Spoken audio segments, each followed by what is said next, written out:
Kreativitas masyarakat Pakistan memang luar biasa. Saya tidak menyangka kepala bor bekas yang tidak terpakai bisa diubah menjadi sebuah gagang las. Bukan karena tidak mampu membeli yang baru, tetapi karena segala yang rusak harus diperbarui.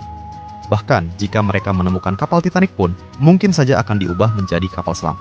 Pria bernama Dodo mengalami kerusakan pada gagang las listriknya. Bermodal potongan besi pipa dan kepala bor bekas, ia meminta sang ahli tingkat 8 untuk membuatkan gagang las limited edition.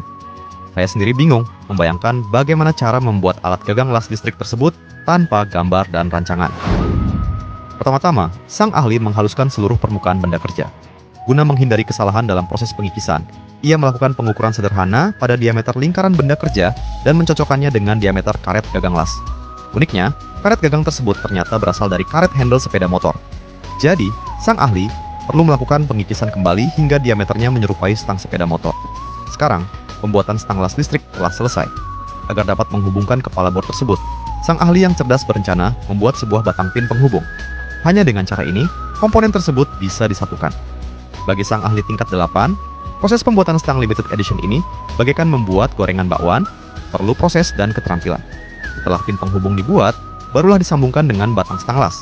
Namun karena terlalu presisi, sang ahli perlu memukulnya dengan palu Thor hingga pin tersebut masuk dan babak belur. Untuk menghubungkan kepala bor dengan stang las, sang ahli perlu menyesuaikan ulir pada kepala bor.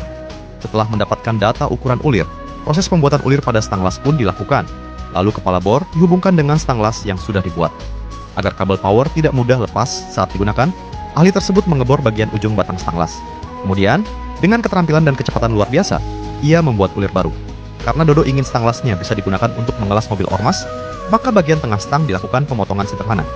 Lalu, sang ahli mengelas bagian yang telah dipotong dan ditekuk dengan kawat las berkekuatan tinggi. Jelas, setiap pengelasan meninggalkan bekas yang kasar. Oleh karena itu, perlu dilakukan penghalusan manja menggunakan mesin gerinda. Setelah itu, kabel power arus listrik dan karet handle dipasang. Setelah melalui operasi panjang, proses pembuatan stang las listrik limited edition permintaan Dodo pun akhirnya selesai.